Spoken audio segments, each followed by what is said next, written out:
안녕하세요. 안녕하세요. 네. 자, 저는 오늘 세미나 진행을 맡은 원장 이용원입니다. 반갑습니다. 안녕하세요. 안녕하세요. 일단 간단하게 오늘 그 진행 순서 얘기 드리면 제가 한 1시간 정도 우선은 그 MBA 지원에 필요한 기본적인 사항들을 쭉 안내 드릴 거고, 그 다음에 잠깐 쉬는 시간 가지고 오늘 사실 메인 스피커인 그 하버드 재학생분 오셔가지고 그 2부는 한 4시부터 시작할 테니까 그렇게 알고 계시면 될 것 같고요. 뭐 궁금하신 사항들 제가 진행하는 중간에도 질문 가능하고, 이따가 2부 세션도 그 Q&A 시간 다 있을 테니까 혹시나 뭐 개인적으로 궁금했던 것들 잘 정리해놨다가 필요한 것들 문의하시면 제가 자세히 설명드릴게요. 자, 그리고 오늘 원래 그 제 이 세미나 세션이 애초에는 한 2시간 정도 분량인데 그 뒤에 그 세션 때문에 1시간으로 축약을 할 거라 살짝 빠지는 부분들은 저희 그 홈페이지 가서 보시면 유튜브에 이미 올라가 있는 내용들이 꽤 많이 있어가지고 뭐 조금 빠진 부분들은 거기서 충분히 나중에 메이크 가능하시니까 그것도 좀 고려해 보시면 될 것 같아요.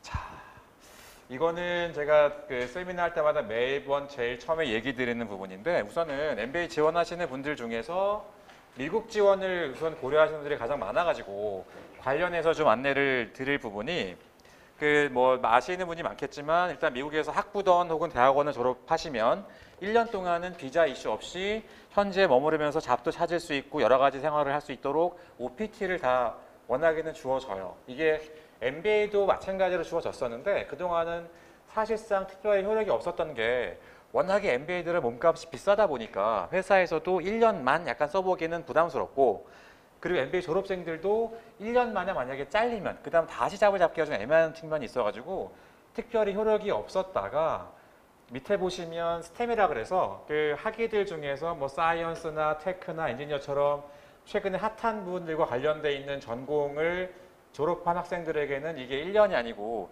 3년 동안 시간을 부여하는 프로그램이 있는데, 현재 사실상 거의 모든 MBA들이 다 저 스템 디그리를 도입을 해서 운영을 하고 있어요.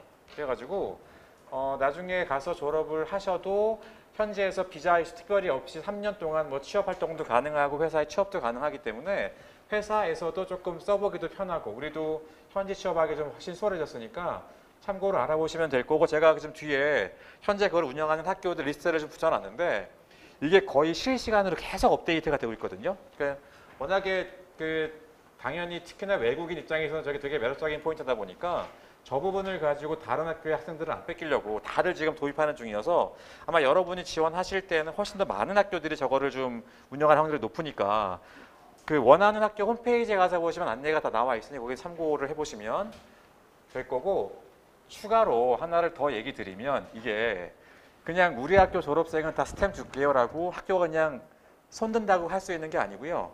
학교 내에 다양한 프로그램들, 교수진 여러 가지 사항들이 갖춰져야만 저게 정부 허가를 받을 수 있어요. 그래가지고 반대로 말하면 학교들이 최근에 어쩔 수 없이 지원자들 중에서 데이터나 테크 관련 베이스에 대한 조금 선호도가 높아지는 추세거든요. 그러니 나중에 여러분이 지원하실 때 에세이를 쓰거나 CV, 레주메 작성을 하는 와중에도 본인 커리어들 중에서 그렇게 좀 데이터를 만졌거나 관련 사항들을 어필링할 부분들이 있으면 잘 좀 살려보시면 조금 더 다른 지원자들보다는 좀 매력적으로 보일 수 있는 포인트가 될 수 있을 거예요. 이 부분은. 자, 그리고 또 이거는 지금 와 계신 분들은 거의 해당 사항이 없어 보이긴 한데 잘 모르죠. 디퍼드 MBA라고. 이건 뭐냐면 학부생이 학교를 지원할 수 있어요. 그러니까 우리가 알고 있기로는 MBA는 최소 경력 3년이 있어야만 지원이 가능하다라고 알고 있는데, 이게 어떻게 된 거냐면 워낙에는 하버드랑 예일 두 군데만 4학년 혹은 막 졸업한 애들 대상으로 일단 지원을 받아요. 그래서 어드미션을 줘요.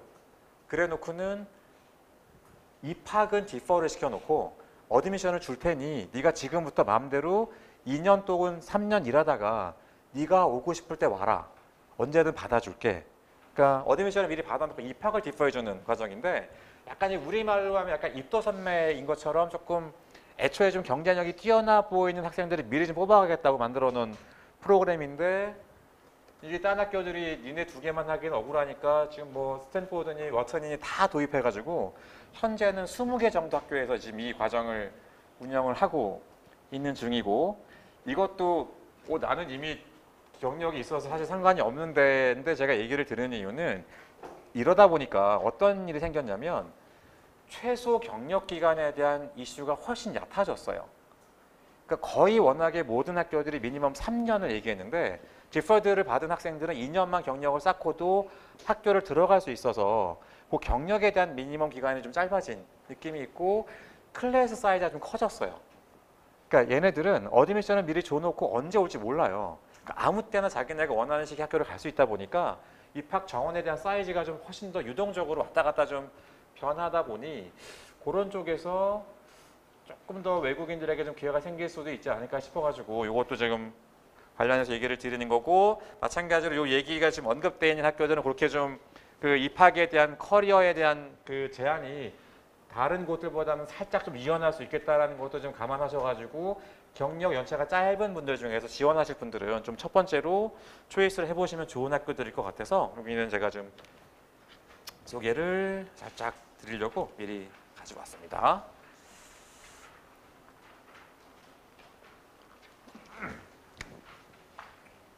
자, 이제 뭐 다들 잘 준비해서 좋은 학교를 가실 텐데 이게 결국 내가 어떤 준비를 하는지도 필요하지만 반대로 말하면 학교에서 어떤 부분들을 가지고 학생들이 뽑는지를 알면 내가 어느 부분에 좀 더 포커스하면 좋을지가 정해질 테니까 학교에서 뽑는 기준을 일단 기본으로 얘기를 드리면 크게는 보시는 것처럼 두 가지 포인트예요. 당연히 첫 번째는 얘가 클래스에서 어찌됐건 팀 작업들 여러 가지들 함께 한 만큼의 학업적인 능력이 있는지를 체크하는 포인트가 하나일 거고, 밑에 보시는 것처럼 키워서 내보냈을 때 어떻게 보면 우리 학교 동문으로서 뭔가 좀 리더십 있게 잘 해낼 수 있는 능력이 있는지를 보는 이 두 가지 파트로 크게 나눠질 텐데, 이러다 보니까 일단 크게 섹션 안에서 뭔가 좀 하나가 약한 부분이 있을 때 나머지로 충분히 커버 가능합니다. 특히나 상담해 보시면 거의 가장 먼저 꺼내는 포인트 중에 하나가 GPA인데 제가 제일 위에 써놨긴 했지만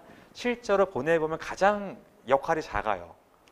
그러니까 이것도 정확히 일반적으로 말하기 좀 어려운 게 연차에 따른 다른 것 같아요.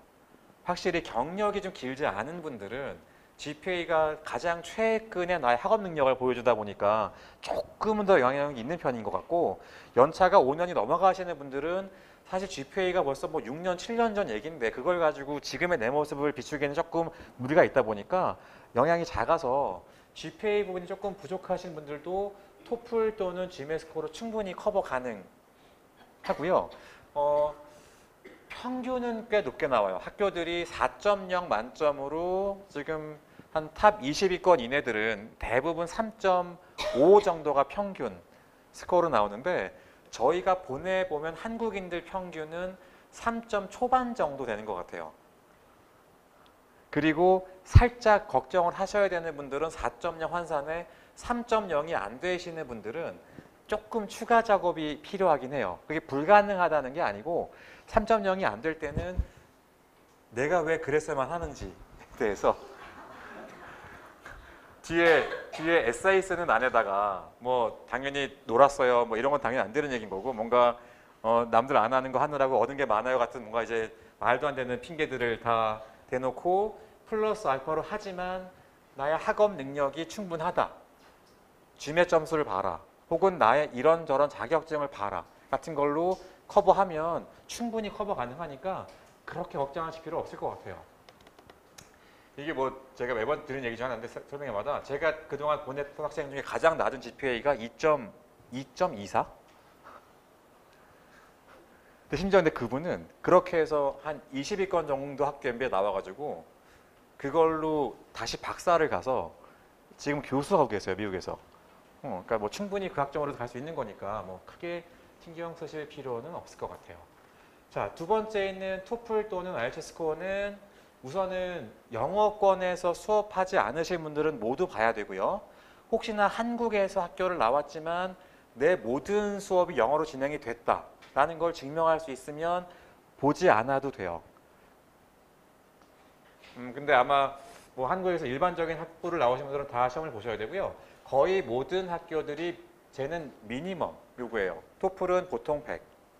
하버드만 유일하게 less than 100구는 내지 마라 라고 돼 있어서 본인 타겟이 하버드랑 비슷한 급인 학교들 노리시는 분들은 110을 넘기시는 게 안전하고요. 나머지 학교들은 일단 100점만 넘기시면 얘는 아주 높은 점수가 더 크게 메리트가 있진 않아요. 그렇게 IELTS가 미니멈을 맞추기는 조금 더 편합니다. 쟤는 7.0 정도가 보통 미니멈 점수고요.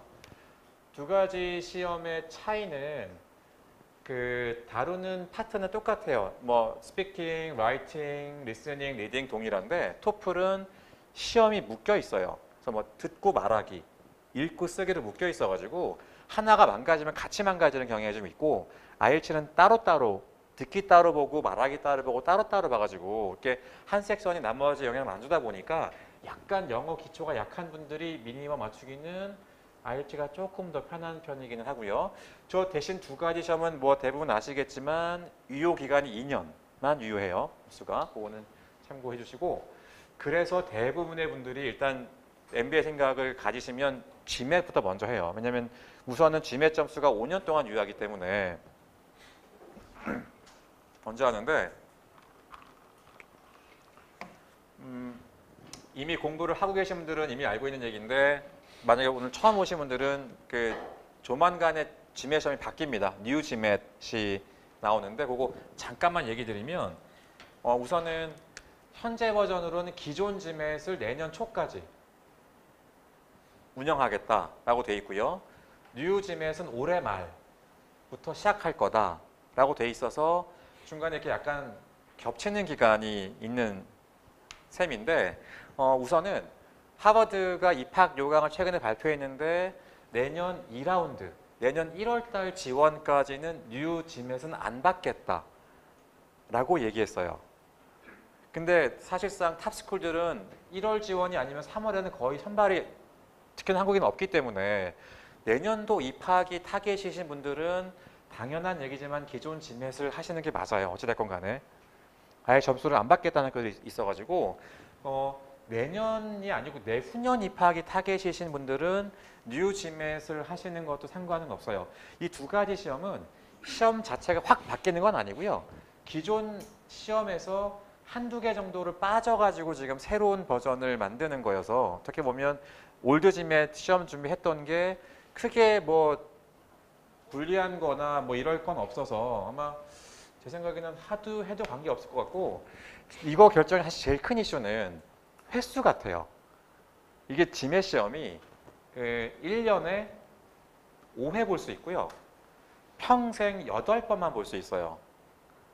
근데 저희가 이 GMAT 출제 기간을 계속 좀 얘기하는 중인데 아직도 본인들도 결정을 못 내린 게 올드 GMAT을 뉴 GMAT으로 바꿀 때 이 횟수를 다 통합해서 적용을 시킬 건지 아니면 기존 건 따로 뉴 GMAT은 따로 이렇게 저 횟수를 적용을 할 건지에 대해서 아직 본인들도 결정을 못 내렸다고 얘기를 하는데 제일 좋기는 그쵸. 이게 만약에 분리해서 따로따로만 해주면 뭐 일단 무조건 보는 거니까 나중에 뭐 안 돼도 다시 볼 수 있기 때문에 준비할 텐데 아마 요 판단이나 요 결정이 조만간 나올 테니까 나오면 저희도 이거는 홈페이지에 같이 공지를 좀 해드릴게요. 사항에 대해서는. 그렇게 해서 이제 시험 점수가 확보가 되고 나면 그거를 베이스로 밑에 사항들을 이제 쭉 작성해서 지원을 하시면 되겠죠. CV는 레주메고요. 거의 모든 학교들이 한 페이지짜리 요구해요. 조심해야 됩니다. 이게 저희가 그 에세이 컨설팅 해보면 레주메를 의외로 아예 한 회사만 다니신 분들은 전혀 모르니까 완벽히 저한테 의존해가지고 잘 만들 수 있는데 회사를 많이 옮겨 다니신 분들이 의외로 잘못 써오는 케이스가 진짜 많아요. 근데 얘가 왜 조심해야 되냐면 나중에 내가 패키지를 내면 내 점수, 내 에세이, 내 추천서 쫙 내 패키지 거의 제일 첫 번째 페이지가 레주메예요. 그러니까 이 한 장에 그 밑에 붙어 있는 내 거의 모든 스토리가 다 담겨 있어야 되는데 이게 회사를 옮겨 다니신 분들의 CV가 어떤 문제가 있냐면 너무 일이 얘기를 써놔요. 그러니까 내가 회사를 지원할 때는 뭘 해봤다, 뭘 안 해봤다, 어떤 능력이 있다. 이게 되게 중요한 포인트인데 우리는 일하러 갈 게 아니고 공부하러 갈 거란 말이에요. 그러면 내가 뭘 해본 게 중요한 게 아니고 나한테 분석력이 있는지, 나한테 리더십이 있는지, 나한테 팀워크 스킬이 있는지 그런 개인적인 어빌리티를 훨씬 더 많이 어필링을 해야 되거든요. 케이스 안에서 업무 능력이 아니고 실제 나의 개인적인 어빌리티를 어필해야 되는데 이 케이스를 자꾸 부각시키다가 본인은 잘 보이지 않는 CV를 써오시는 분들이 의외로 많고, 두 번째는 개인적인 얘기를 너무 안 써오는 분들이 많아요. 생각보다 그 어드미션 커미티가 HR 전공했던 분들이 의외로 많아가지고 의외로 되게 소프트한 얘기에서 많이들 넘어와요. 그러니까 똑똑하다, 일 잘한다, 분석적이다도 중요하긴 한데 내가 얼마나 팀 스피릿이 있는지, 얼마나 좀 재미난 취미가 있는지, 어떤 활동들을 많이 해왔었는지 이런 부분들을 생각보다 많이 관심들을 기울이다 보니까 그런 것들에 대한 디벨롭 충분히 좀 많이 해두셔야 돼요. 자, 에세이는 학교들마다 조금씩 차별점은 있지만 보통 한 학교당 3개 정도 질문. 거의 공통인 거는 너 MBA 왜 할 건데? 앞으로 목적은 뭔데? 요거랑 그 다음에 네가 했던 것 중에 잘했던 거 뭐 있어? 요거랑 그리고 개인적인 성향을 좀 보기 위해서 뭐 너의 취미는 뭐니? 너 쉴 때 뭐 하니? 요런 관련된 질문에서 크게 3종류를 좀 이렇게 말을 바꿔가면서 만드는 케이스가 좀 대부분이고요. 이건 뒤에 있자 샘플을 보여드릴 테니까 보시면 될 것 같고, 추천서. 상당수의 학교들이 2사람의 추천인을 요구합니다. 추천인은. 그리고 거의 모든 학교에서 가능하면 한 사람은 너의 바로 보스에게 받아와라 라고 돼 있고, 지금 아마 시작을 안 해보신 분들은 전혀 감이 없을 텐데 저게 추천서가 그냥 나 누군데 얘 되게 잘 아는데로 쓰는 게 아니고요. 학교들마다 추천서 안에도 질문이 꽤 많이 붙어 있어요. 그래서 어설프게 아는 사람은 거의 쓸 수가 없어요. 실제로 일을 많이 해본 사람들만 답을 할 수 있도록 질문이 구체적이기 때문에 그 안에서 좀 찾으셔야 될 거고, 그러다 보니 일 베이스다 보니까 당연히 학교에서 웬만하면 교수는 받지 않았으면 좋겠다 깔고 놨고요. 그리고 2사람을 요구하니까 웬만하면 이 2사람의 보이스가 겹치지 않도록, 그러니까 똑같은 팀에서 둘이면 해줄 얘기가 동일하면 굳이 둘을 받는 의미가 없기 때문에 약간 다른 보이스가 나도록 둘을 좀 구성하면 좋을 것 같고, 아예 미리 얘기 드리면 이게 몇 년 전까지는 없었는데 최근 한 2, 3년 사이에 갑자기 상당수 학교에 생긴 트렌드가, 그 추천서가 어떻게 진행이 되냐면 내가 학교 어카운트를 만들고 들어가면 내 어플리케이션 첫 페이지에 보통 너 추천인이 누구야? 이름 쓰고 이메일 쓰고 직위 쓰면 학교에서 그분에게 이메일을 보내게 돼 있는데 그 추천인의 인적사항을 기입하는 중간에 이 사람이 우리 학교 나왔니? 를 묻는 곳들이 갑자기 생기기 시작했어요. 근데 이게 안 묻던 질문을 묻는다는 얘기는 어찌됐건 학교에서 조금이라도 웨이트를 주겠다는 의중의 표시이긴 한 거니까, 말한 대로 본인 라인 혹은 회사 내에서 추천인을 받을 수 있는 분이 많지 않은 모르겠는데 만약 여러분이 있다면 본인이 희망하는 학교 분을 좀 섭외를 미리 해두시는 것도 나쁘지 않을 것 같아서. 근데 얘기 들었지만 그냥 그 학교 나왔다는 것만 가지고는 쓰기에는 질문이 구체적이다 보니까 실제 일을 같이 해본 그 풀 안에서 찾으시기를 조금 권해드리긴 합니다. 이 사항은.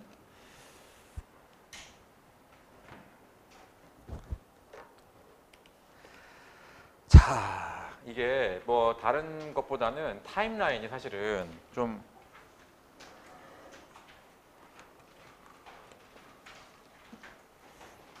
제일 중요 포인트일 것 같은데, 뭐 서치를 해보신 분이 꽤 계시긴 할 텐데 거의 모든 학교들이 MBA는 3번 정도 나눠서 뽑아요. 9월 혹은 10월 달이 1라운드 지원이고요. 1월 혹은 2월 달에 세컨드 라운드, 3월 또는 4월에 서드 라운드 지원. 학교들마다 협의된 건 없는데 되게 희한하게 랭킹이 보통 높을수록 날짜가 빨라요. 그래서 올해 지금 아직 다 안 나왔지만 나온 것들 보면 하버드가 9월 초, 콜롬비아도 9월 중순 요 정도가 지금 라운드 1 데드라인이고요. 요 세 개 라운드는 한 라운드에 떨어지면 동일한 학교는 그 다음 라운드가 지원이 안 돼요. 그러니까 한 학교에는 세 개 라운드 중에 한 번만 지원을 할 수 있고 1라운드에 A 학교를 붙었을 때 2라운드에 B를 지원하는 거는 당연히 가능합니다. 그거는 그거고 이게 지원을 하게 되면 시나리오가 라운드 1 지원자들 일단 지원 끝나고 나면 결과가 세 가지예요. 어드미션 축하합니다가 있고요. 딩, 넌 떨어졌어. 미안하지만. 그리고 의외로 얘가 되게 많아요. 웨일리스트, 좀 기다려봐라. 이렇게 되면 이 멤버들은 2라운드 지원자랑 같이 비교해요. 다시 2라운드가 끝나면 너 붙었어. 너 떨어졌고 좀 기다려봐라. 가 되면 또 여기 웨일리스트는 다시 3라운드 지원자랑 함께 비교해요. 이렇게. 자, 이 이유가 1번이고요. 두 번째 이유는 학교마다 살짝 차이는 있지만 저희가 보내봤을 때 한국인 기준에 거의 모든 학교들이 세컨 라운드 선발 인원이 가장 많아요. 그리고 1라운드가 얘보다 살짝 적은 편이고요. 랭킹이 올라갈수록 서드는 조금 인원이 많이 적어지는 편인데 문제는 합격 인원이고요. 지원자 수는 2라운드가 훨씬 많아요. 1라운드가 이렇게 많지는 않아가지고 숫자는 작을 수 있긴 한데 비율상으로는 라운드 1 지원이 세컨 라운드보다는 유리해요. 근데 이게 사실 그럴 수밖에 없는 게 생각보다 이 지원 전에 지원에 필요한 GMAT 점수나 토플 점수 확보를 하시는 분들이 많지 않아서 그래요. 그런 일단 할 수 있으면 라운드 1부터 지원을 하는 게 확률상도 높을 거고 그리고 디시전에 따라서 웨이팅에 걸렸을 때 다시 세컨 라운드에 또 찬스를 가질 수 있는 거니까 찬스 기회상에서도 근데 약간 어떤 이슈는 있냐면 눈이 훨씬 까다로워요. 학교들이. 라운드 1은 진짜 뽑고 싶은 애들. 왜냐하면 그 다음에 기회가 있거든 자기들 뽑을 수 있는. 세컨 라운드는 정말 뽑고 싶은 애 뽑고 나서 그 다음에 클래스에 좀 균형을 맞추기 위한 에이스 나왔으니까 이제 예를 들면 다이버스를 위해서 얘들도 필요하겠구나. 로 폭이 넓어지는 경우도 있어가지고 아주 뭐 이게 뭔가를 좀 확률상 무조건 여기가 유리하다라고 말하기는 좀 어렵지만 그래도 웬만하면 지원이 가능하다면 해보는 게 맞는 것 같고 그래서 저희가 보통 가이드 할 때는 점수가 준비가 돼 있다는 가정에 내가 타겟할 수 있는 학교 레인지가 있으면 웬만하면 여기 라운드 1 여길 갈 수 있을까 내가? 싶은 학교 아무래도 확률 높은 찬스에 그리고 여길 내가 붙어도 가는 게 맞을까 싶은 학교 이거는 딴 게 아니고요. 이게 진행 상황 중에 요새는 상당히 비중이 높아진 것 중에 하나가 인터뷰예요. 근데 에세이는 저희 같은 전문가들을 통해서 충분히 검증해서 낼 수 있는데 인터뷰는 실제 에드컴과 만나가지고 얘기를 한 번이라도 해본 경험과 해보지 않은 분의 아웃풋이 너무 달라요. 그러니 어떻게 보면 내 스펙상에 나중에 굳이 안 가더라도 인비받을 확률이 매우 높은 학교는 꼭 내보시는 게 이 경험이 2라운드에 학교 지원할 때 꽤 많이 도움이 될 거라서 그리고 여유가 생기면 딱 여기 이거는 충분히 예상 가능하시겠지만 이게 라운드 1에 붙고 나면 2라운드가 확실히 편해져요. 이쪽은 볼 필요가 없어지니까 아예. 근데 이게 약간 애매하게 여기만 붙고 지원이 이게 안 됐을 때는 이걸 다 또 내야 되기 때문에 훨씬 좀 일이 번거로워져서 시간 여유가 되시면 이렇게 3개 정도는 라운드 1에 지원을 해볼 수 있도록 짜는 게 좀 좋을 거고 근데 문제는 그러려면 솔직히 말하면 7월 초에는 지맷이 끝나야 돼요. 이게 아까 얘기한 것처럼 라운드 1이 9월하고 10월에 데드라인 물론 날짜에 따라 차이가 있긴 하지만 만약에 이게 9월 달 특히나 데드라인들은 저희가 보통 가이드 하는 게 GMAT하고 에세이하고 예를 들면 IELTS를 다 동시에 하는 거는 불가능해요. 아예 불가능한 얘기고요. 근데 얘만 끝나 있으면 어찌됐건 IELTS는 지원 전날까지라도 봐가지고 날짜 지나서라도 업데이트해서 보내면 되는 거니까 이 둘은 병행이 가능하거든요. 근데 이게 한 학교당 에세이 질문 한 3개나 4개 써야 될 거고 아까 말한 대로 레주메 써야 될 거고 그리고 보통 대부분의 추천서를 추천인이 써주는 케이스가 잘 없단 말이에요. 그것도 지원자가 써가야 되다 보니까 한 학교 지원할 때 거의 한 2달 정도의 시간은 조금 에세이에 투입을 하셔야 되거든요. 그러면 이게 9월 초 지원이면 사실상 7, 8월, 9월 중순이면 한 7월 중순부터는 에세이 작업이 들어가야 돼가지고 정확히는 좀 7월 초까지는 끝나야 라운드 1 지원을 생각을 해보실 수 있을 거고 이게 조금 어려우면 그냥 2라운드부터 혹은 10월 달에 데드라인은 라운드 1부터 좀 지원을 하는 거를 고려해 보시는 게 현실적일 거고 세컨 라운드 지원이다라고 가정했을 때가 만약에 지금 시작하시면 딱 저 라인인 거예요. 7월, 8월 달에 저희 그 리더스의 이론반으로 시작해서 8월, 9월 실전반으로 되게 아이디얼하게 4달 만에 지맷이 끝나가지고 행복하게 끝나서 이제 11월부터 에세이 쓰면서 토플 또는 IELTS 준비하시면 세컨 라운드에 지원하는 건 전혀 문제 없으니까 그거는 지금 시작하시는 분들은 이렇게 좀 고려하셔야 될 거고 라운드 1 지원이면 최대한 7월 중순 안에는 좀 시험을 끝내도록 하시는 게 좋을 거다라는 거를 얘기를 드려볼게요. 요거는 뭐 나중에 한번 집에 가서 보세요. 특별한 건 아니고 GMAT 시험에 대한 안내 드린 거니까 뭐 충분히 정보 얻으실 수 있는 곳들이 많을 테니까 보시면 될 거고 그냥 나온 김에 참고로 뉴 GMAT에서 어떤 게 변경이 되고 있냐면 이게 빠져요. SC가 빠질 거고 그 다음에 매스 파트에서 도형이 빠져요.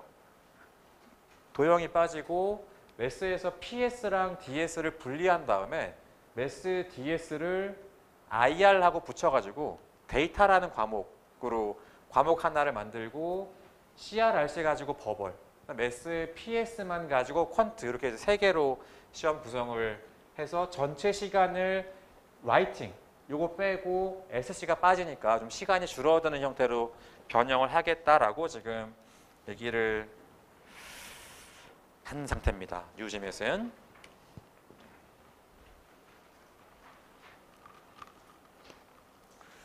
자, 이 파트는 잠깐만 설명을 드릴게요. 얘는 딴 건 아니고요.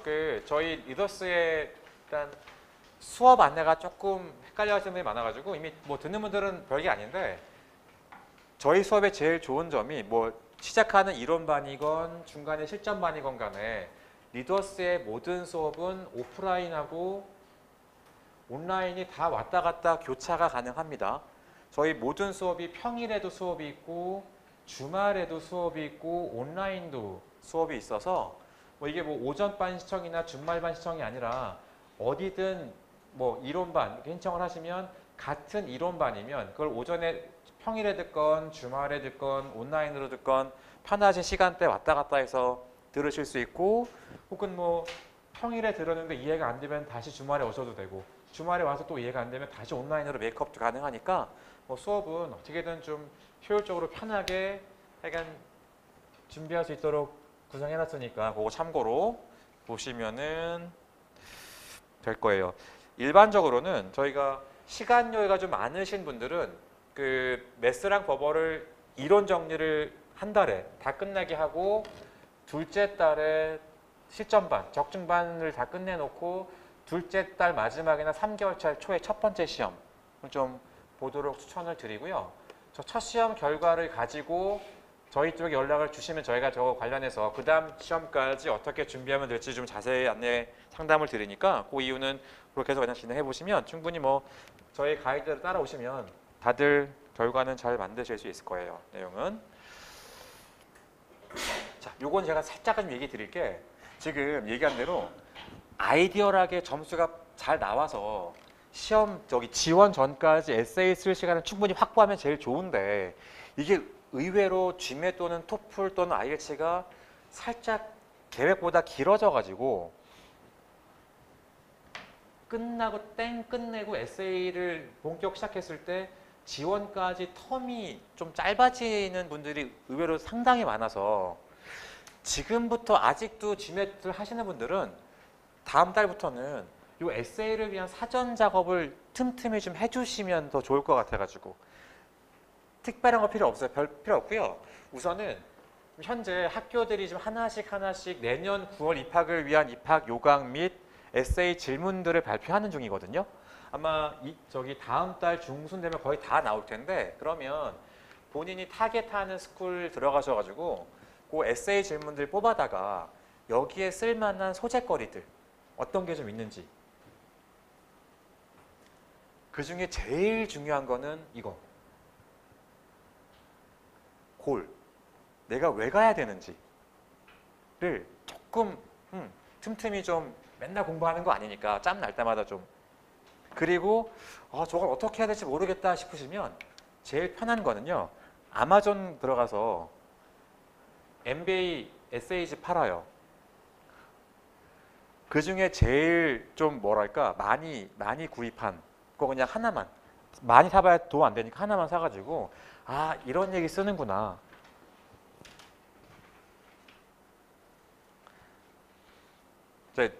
그 부탁을 드리면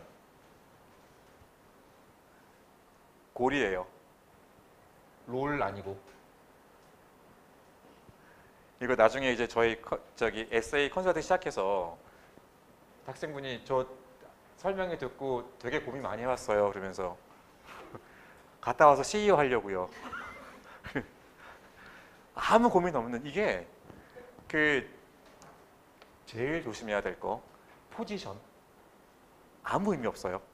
그러니까 얘네가 원하는 거는 네가 어디 갈지가 아니고 이미 예를 들면 우리 회사 CEO 어느 회사 CEO 다 있어요. 내가 아니어도 이 자리에 누구 있을 거란 말이야. 그러면 이 사람이 아니라 내가 여기에 갔을 때 내가 이끄는 방향이 지금 사람과 혹은 다른 사람과 어떻게 달라질 건지 그거에 대한 또 이랬더니 와가지고 많이 고민했어요. 그러면서 뭐 하이와키는 없애고요. 의견을 잘 들어주고요.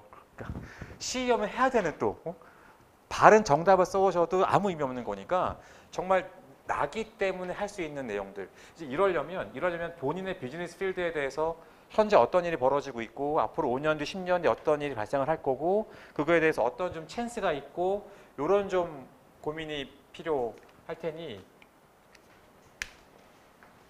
이게 단기간에 쉽지 않을 수 있어서 그거 좀 짬짬이 날 때마다 같이 해주시면 좀 좋을 것 같고 그래서 사실상은 이게 시간 여유가 많지 않은 분들은 보통은 내가 제일 가고 싶은 학교 한 두세 개 정도 골라내면 그 학교에 맞는 에세이를 쓰게 될 거고 그 에세이를 쓰고 나면 그 에세이를 가지고 조금만 이렇게 손을 보면 지원이 가능한 나머지 학교들을 보통 지원하는 케이스가 많으니까 또 생각을 해보시는 게 좋을 것 같아요. 자, 세 번째는 서드 라운드는 사실 지금은 생각하실 건 아닌 것 같은데 저희가 지금 올해 9월에 입학하는 작년 케이스를 봤을 때 의외로 서드 라운드에 어드미션 받은 분들이 꽤 많았어요.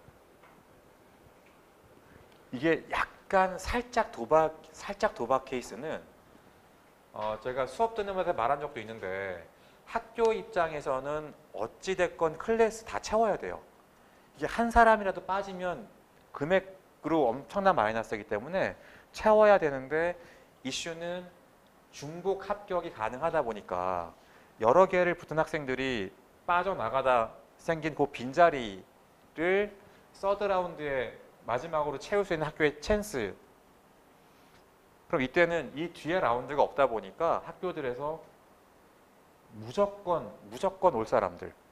그러니까 솔직히는 가장 확률상 높은 케이스가 스폰서들. 그러니까 일반 지원자들은 붙어놓고 에이씨 나 안 갈래 그냥 내년에 다시 해가지고 더 좋은 데 갈래. 이런 선택이 가능한데 스폰서는 거의 불가능하다 보니까 약간 점수가 낮거나 걔네 기대치에 뭔가 모자라는 게 있어도 채워야 될 때 좀 1순위로 고려하는 케이스.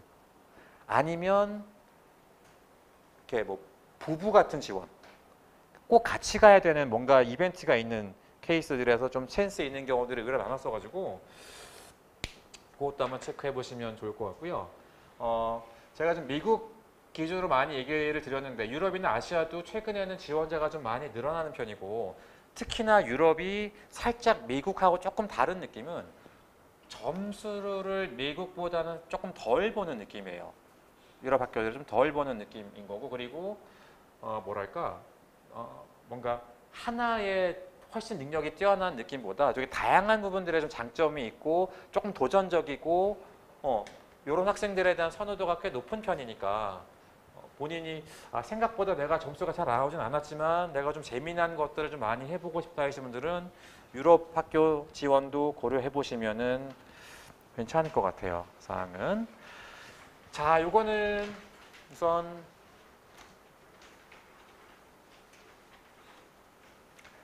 22, 23 지금 지원에 쓰이고 있는 인시아드 MBA 에세이 퀘션들 들고 왔고요. 얘를 가져온 이유는 여기가 거의 가장 많아요. 질문이. 보시면 왼쪽에 옵셔널까지 질문 5개, 그다음에 오른쪽에 옵셔널까지 총 질문 4개. 그러니까 이 학교 하나 지원하려면 에세이 9개에 대해서 그러니까 이러니 이게 거의 한 학기 지원할 때 2달 혹은 그 이상의 시간이 쓰일 수밖에 없는 게 생각보다 조금 작성할 부분들이 많을 수 있어가지고 신경을 좀 쓰셔야 될 거고 나머지 질문들은 쭉 보시면 알 거고 제가 설명드릴 거 하나는 맨 밑에 옵셔널 저 파트인데요.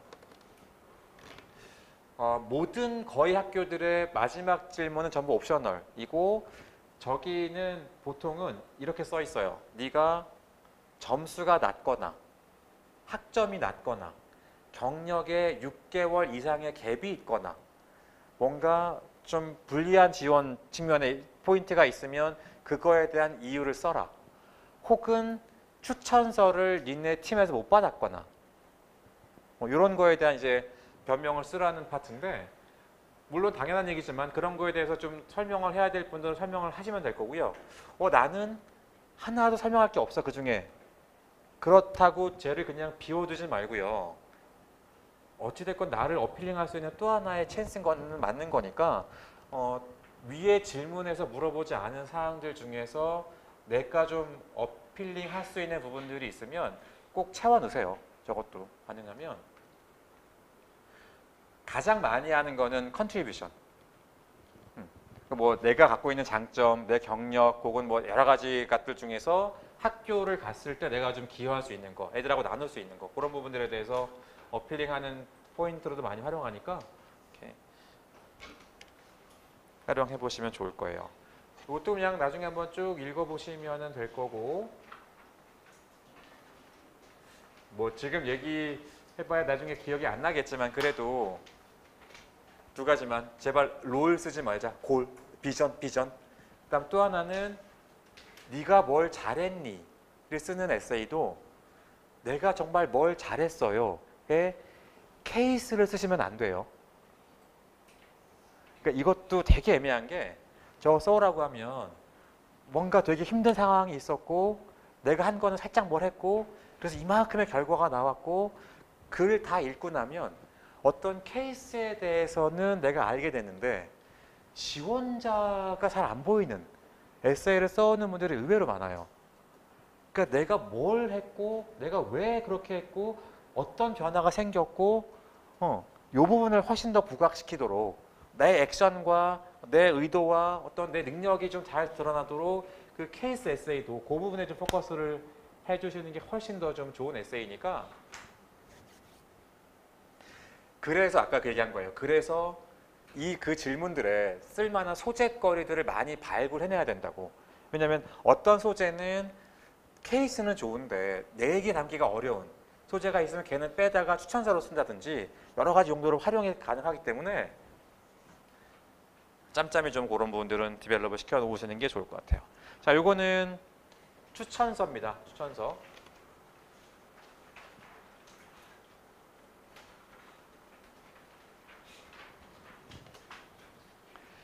이게 추천서는 진행이 이렇게 돼요. 그러니까 아까 말한 대로 내 어플리케이션에 들어가서 추천인의 개인 사항을 쭉 입력하면 추천인 이메일 계정으로 이메일이 날아가요.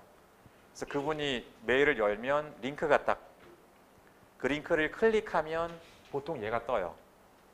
얘가 떠서 이쪽이 이제 추천서 질문들이고, 요 밑에 이렇게 실제 거기는 타이핑해서 넣을 수 있는 빈 공간이 떠 있을 거고, 여기 쭉 질문에 이제 답변 넣고, 이걸로 끝이 아니라 사실 제가 이걸 들고 온 거는 이게 더 메인이에요.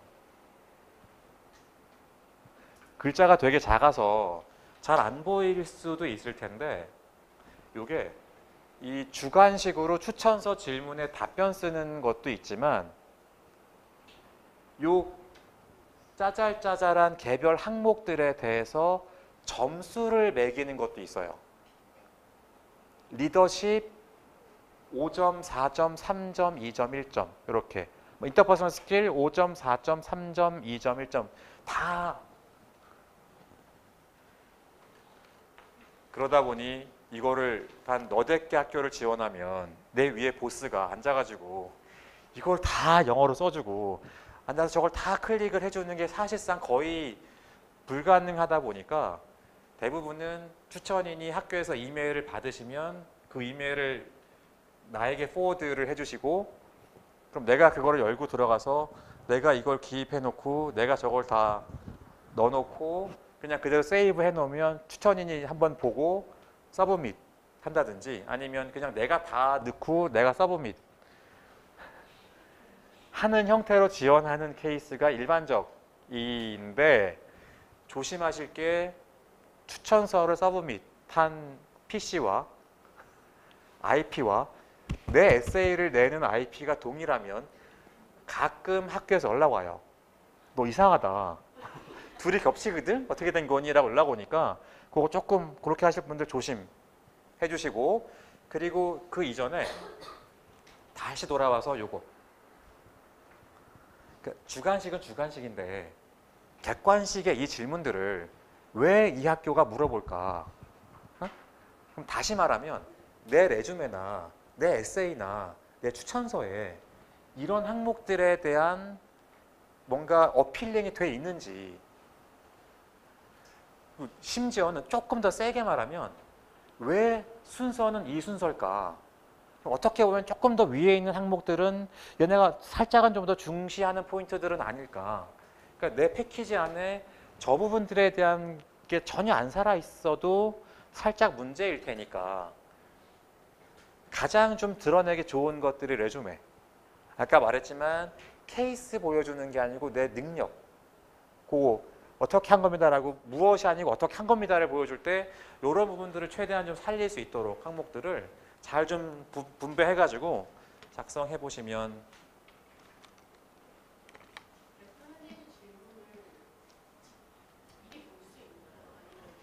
이거 구글링 하면 거의 다 나와요. 사실 비슷하고 뭐 변화가 있긴 한데, 네. 그리고 새로 또 뭐 입학 요강이 나오면 이것도 나와 있기 때문에 찾을 수 있을 거예요. 그것들 전부 다. 것들은.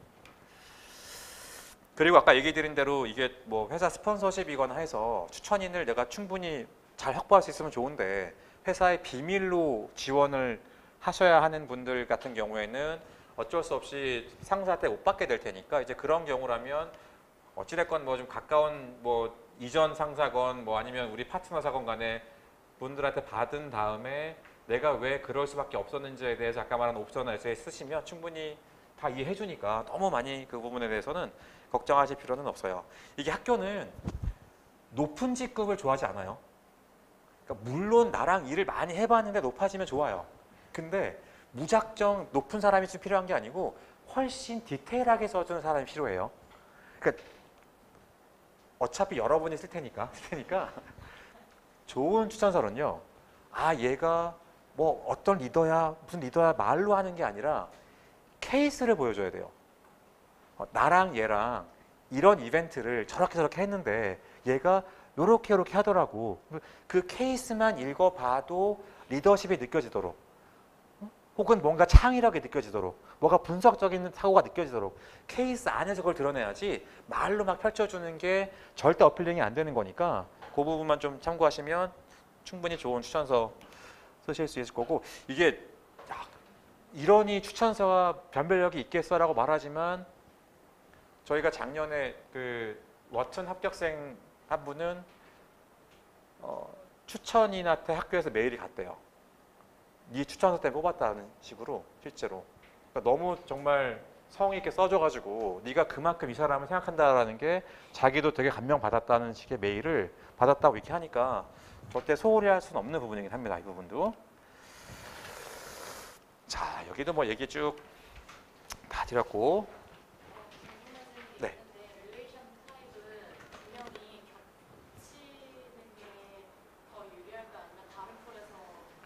겹치지 않는 게 유리하죠. 네. 아니, 그 두 사람을,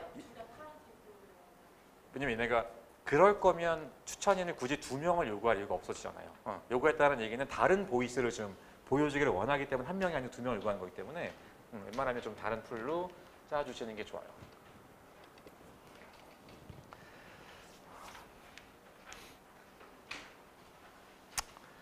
이제 지원 다 하면 그 다음에 학교마다 좀 다른데요. 보통은 입학 정원의 한 2배수, 많은 곳은 한 3배수 정도 인터뷰 줘요. 그러니까 하버드 같은 경우가 지원자 대비 한 8% 어드미션 받으니까 한 10배 정도 지원이면 그중에서 한 2배 정도가 추려가지고 보통 인터뷰가 나오는 편인데, 인터뷰는 뭐 커뮤니티랑 하던 학생이랑 하던 패커티랑 하던 이제 코로나가 풀려가지고요. 작년까지는 전부 다 줌 인터뷰였는데 올해부터는 아마 대면 인터뷰가 훨씬 더 활성화가 될 것 같고, 한 15위권 이내 학교들은 의외로 한국에 있는 동문들하고 많이 해요.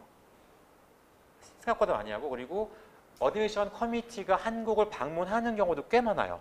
꽤 많아서 에드컴과 하게 될 확률이 매우 높은 편이고, 사실 코로나 때는 아예 방문이 불가능했긴 했는데 학교를 방문했을 때의 메리트가 아주 크지는 않아요. 특히나 모두가 다 가고 싶어하는 학교들 및 로케이션 좋은 학교들은, 약간 방문하는 경우가 살짝 메리트가 있는 경우들은 위치가 좀 안 좋은 곳에 있는, 뭐 산속에 있거나 시골에 있거나 이런 학교들은 가보는 게 학교에서도 좀 되게 웰커밍하고 좋아하는 편이긴 한데, 뭐 뉴욕이건 LA건 시카고 이런 학교들은 전혀 페이버 없으니까 뭐 특별히 그것 때문에 일부러 학교를 가실 필요는 없을 거고요. 보통의 진행 시간은 한 30분에서 1시간 정도. 얘는 그 저희도 그 프로그램 운영하는데 보통 방법이 인터뷰를 받으면 그때 가서 올해 이미 지원한 학생들 혹은 작년 학생들의 또 구글링 해보시면 웬만한 예상 질문들 다 나와 있거든요. 거기 맞춰가지고 본인 에세이를 토대로 예상 답변 쭉 작성해서 그 이제 시험 만나가지고 대답하시면 되는데, 조심할 거는 이 추천인이, 그러니까 저기 인터뷰어가 랭킹이 높은 애들은 그냥 점수만 매겨요. 근데 인터뷰어 중에 약간 좀 밑에 직원이거나 동문들 같은 경우에는 점수만 매기는 게 아니라 이유를 쓰는 경우도 꽤 많아요. 그러니까 뭔 얘기냐면, 너 우리 학교 왜 오는 거야? 라고 했을 때, 얘가 답 잘했음 5점이 아니라 얘가 이렇게 답했음 그래서 5점. 리포트를 써야 될 케이스가 많아가지고 이 얘기는 문제 하나에 대해서 너무 길게 답하지 말란 얘기예요. 듣는 사람이 정리하기 편할 수 있도록 훨씬 축약시켜가지고 웬만하면 3분은 넘기지 않으시는 게 좀 좋은 편이고, 그리고 인터뷰의 1번은 대화. 대답 아니고 대화. 거의 모든 분들이 예상 질문 답변 써가지고 기다려. 물어보기를. 물으면 답해. 또 기다려. 답해. 다 끝나고 나면 걔가, 야, 넌 근데 궁금한 거 없니? 그럼 이제 그때 가서 몇 개 준비하고 답변하고 이제 끝나는, 이렇게 되면 나는 되게 수동적인 답하는 사람처럼 보이니까 어차피 예상 답안 만들 때 그 답안 뒤에다가 질문을 붙이세요. 그러니까 요 답에 내가 할 만한 질문들을, 그럼 답을 하고 나서 근데 있잖아, 내가 찾아보니 요거에 대한 더 디테일이 잘 안 보이더라고. 혹시 설명해 줄 수 있어? 한마디만 붙여도 이게 대답에서 대화로 변하고, 그리고 훨씬 더 내가 적극적으로 대화하는 사람처럼 보이기 시작하고, 또 하나의 장점은 어차피 인터뷰 시간은 제한되어 있는데 상대방이 말을 많이 할수록 나한테 나쁠 게 하나도 없는, 그리고 나는 사실 얘가 말하는 거 굳이 들을 필요 없잖아요. 말하는 동안 나는 이제 그 다음 내가 답할 거 다시 한번 떠올려 보고 시간을 벌 수 있으니까 그렇게 좀 해보시면. 자, 여기까지 얘기하는 와중에 우선 제가 하나 빼먹은 게, 이게 올해 지금 더 봐야 되겠지만 좀 가장 큰 차이 중에 하나가, 그동안은 콜롬비아가 늘 롤링 베이스, 얼리 디시전 있어가지고 걔네는 미리 낸 학생 거 미리 검토해서 미리 인터뷰 주고 먼저 인터뷰 끝나서 어드미션을 빨리 주는, 일단 빨리 낼수록 유리해지는 케이스였는데 올해부터 없어졌어요. 없어져서 콜롬비아도 그냥 데드라인 베이스로 굳이 빨리 낼 필요 없이 지금 9월 중순 정도로 발표가 됐으니까 그때까지만 그냥 내시면 데드라인을 맞춰가지고 같이 상대 비교해서 인터뷰 주고 인터뷰도 다시 상대 비교해서 어드미션 결과 나올 테니까 특별히 먼저 내야 될 필요가 굳이 없어진 파트긴 한데 이게 롤링일까 봐 당연히 그럴 줄 알고 벌써 저희랑도 4월, 5월부터 엑셀을 쓰신 분들이 꽤 많아요. 그래서 그런 분들 미리 지원할 거기 때문에 그래도 롤링은 아니지만 라운드 1 지원자가 많을 것 같긴 하니 콜롬비아 지원 생각이신 분들은 그래도 라운드 1에 지원을 하시는 게 낫지 않을까 싶다라는 것만 조금 따로 얘기를 드려볼게요. 자, 이거는 뭐 한번 뒤에 가셔가지고 저희 그 수업 이상으로 에세이 부분에서도 매년 가장 많이 붙여놓았고, 그리고 뭐 인터뷰나 여러 가지 측면에서 제일 잘하는 것 중에 하나니까, 솔직히 이게 뭐 저희가 열심히 하는 것도 있지만 지맷이나 에세이나 데이터를 무시하기가 어려워요. 제일 많이 해봤고 제일 많이 보내봤다라는 게, 거기서는 노하우나 학교랑의 그런 네트워크 같은 것들이 분명 여러분 지원에도 플러스로 쓰일 테니까 나중에 에세이 컨설팅 고려하시는 분들은 저희 프로그램도 한번 고려해 보시면 좋을 것 같아요. 자, 제 세션은 이 정도로 마칠 건데, 일단 뭐 짧게 혹시 질문 하실 거 있으시면 간단한 것들은 받고, 아니면 나머지는 뒤에 한꺼번에 받아볼게요.